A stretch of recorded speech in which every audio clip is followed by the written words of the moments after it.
We're bringing out the big cats for the intermediate level project. Think a lioness, a cougar, a leopard, whatever you'd like. Let's show you the paper. A large piece of green paper and a smaller piece of black. Let's get started. The important first step in all Meet the Masters projects is completing the learning from pages. They emphasize art vocabulary, art techniques.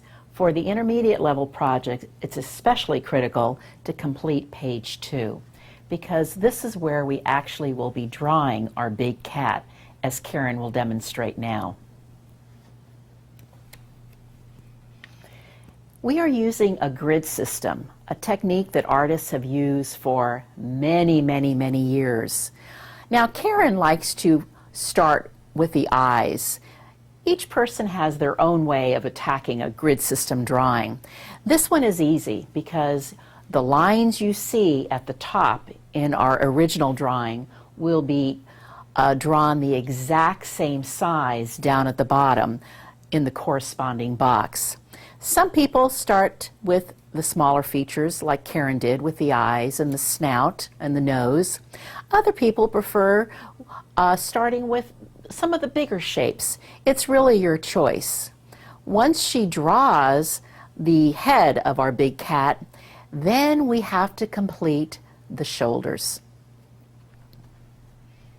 For demonstration purposes, Karen used a thick black colored pencil, but students should be using their regular classroom pencil with an eraser.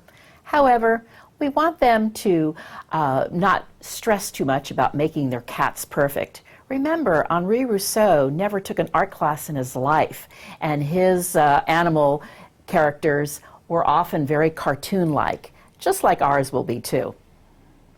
Now that our cat's head is completed, we need to add the shoulders. We've given you an option of a left shoulder or a right shoulder, as our two cutout samples demonstrate. Karen is going to be drawing the left shoulder.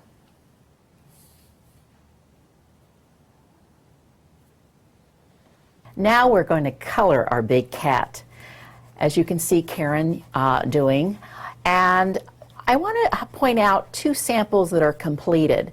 This is done with a combination of the regular classroom crayons, like for instance the black details of the eyes and the snout were done with the kind of crayon that will not melt with water. But then all of the color is done with the watercolor crayons. So make sure you don't confuse the two types of crayons. You can layer your colors. You can color outside of your black pencil line because you're going to be cutting this out, so it doesn't really matter. Below the demonstration, you're going to see two lions that have been cut out that have had the water added to them, and you can see quite a difference. We add the water before we cut them out. Action.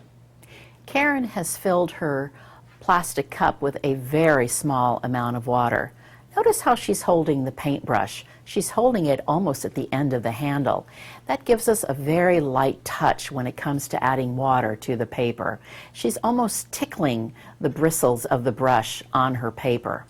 She can start with the lighter colors first. That's always a good idea. If you used your crayons correctly, you won't be surprised and have black melting when it's not supposed to. Then she's going to start doing the fur of her big cat. It doesn't matter if you go over the outline, because remember, once this is dried, you're going to be cutting this out. That's why we do the drawing, coloring, and wetting of the cat as our very first step, to give this paper time to dry before we cut it out and glue it to our project.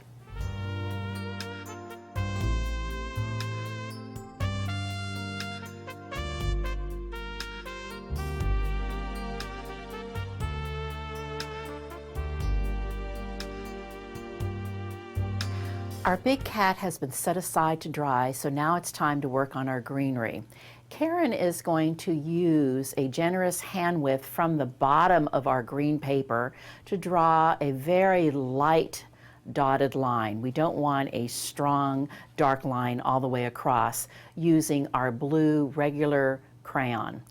At the upper part, which is the larger part of the paper, she's going to draw at least 4 leaves. They don't all have to be the same size. Notice that one she just did has kind of a heart shape.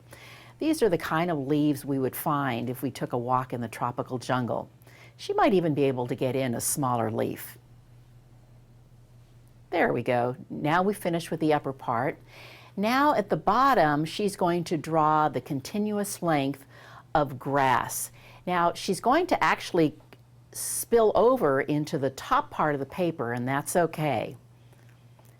All the way across. Now when she came down, notice she didn't come all the way to the bottom of the paper, because after we color this, we're going to be cutting it out and we want it to be one continuous length. That might not happen if she brought the line all the way down to the bottom. Using the regular classroom crayon, not the watercolor crayons, remember, she is going to be making the details. Oh, by the way, we're actually going to be using both kind of crayons for coloring our leaves, but we're not going to be adding water to the leaves, only to the big cat.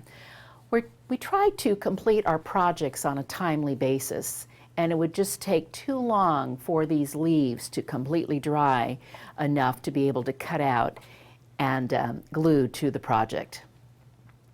By the way, we're using both kinds of crayons. Our coloring is done, so now it's time for cutting. We're going to be very careful as we cut the blades of grass not to accidentally go all the way down to the bottom edge. Remember, we want the tall grass to be one continuous length. Once we have finished the grass, then we'll cut out each individual leaf. Once you've cut out the tall blades of grass, then you can cut out each individual leaf. Before we glue on our big cat and leaves, Karen is taking any color that she wants from the watercolor crayon box, a color that will show up like orange, yellow, red, green, and drawing some simple vines. Remember, we're creating a tropical landscape. Karen will add a line of glue at the bottom of the black paper and then press the tall blades of grass so that the bottom edges match. But she's going to leave the top part of the grass unglued. You'll see why in just a moment.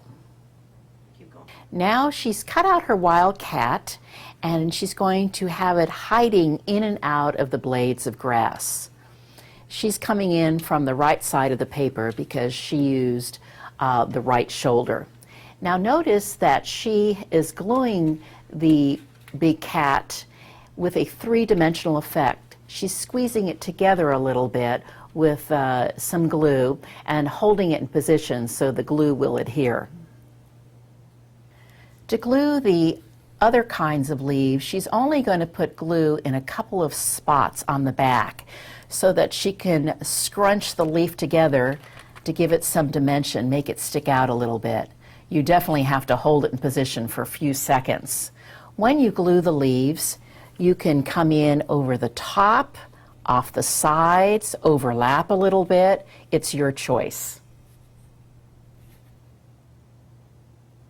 The final touch would be to curl the bottom tall blades of grass a little bit and glue them so that they'll stay in place if you'd like, holding them for a few seconds so the glue will stick. And now our project is complete. Our big cat in a tropical rainforest, thanks to Henri Rousseau.